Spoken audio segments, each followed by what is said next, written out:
హైవేలపై truck, taxi డ్రైవర్ల పరిస్థితి రెస్ట్లెస్‌గా మారుతుండటం వల్లే ప్రమాదాలు ఎక్కువగా జరుగుతున్నాయనేది పలు అధ్యయనాల సారాంశం.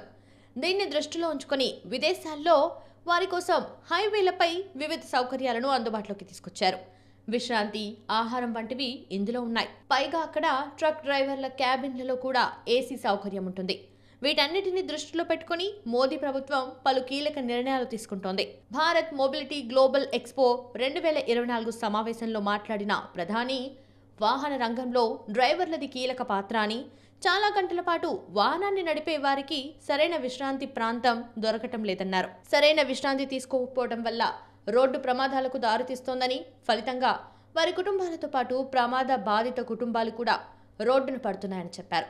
వారి బాధను అర్థం చేసుకుని పలు చర్యలు చేపట్టినట్టు ప్రధాని తెలిపారు. ప్రభుత్వం తీసుకురాబోతున్న కొత్త పథకంలో భాగంగా తొలి దశలో హైవేలపై 1000 భవనాలను నిర్మించనున్నారు. ఆ ప్రత్యేక భవనాల్లో ఆహారం, స్వచ్ఛమైన నీరు, మరుగుదొడ్లు, పార్కింగ్ వసతులు ఉండనున్నాయి. డ్రైవర్లు విశ్రాంతి తీసుకునేందుకు వీలుగా అన్ని వసతులు అభివృద్ధి చేయనున్నట్లు మోదీ చెప్పారు. అలాగే 2025 అక్టోబర్ తర్వాత తయారయ్యే అన్ని కొత్త ట్రక్కుల్లో డ్రైవర్ల కోసం ఎయిర్ కండిషన్డ్ క్యాబిన్లను ఏర్పాటు చేసేలా రోడ్డు రవాణా, రహదారుల మంత్రిత్వ శాఖ ఇప్పటికే నోటిఫికేషన్ జారీ చేసింది.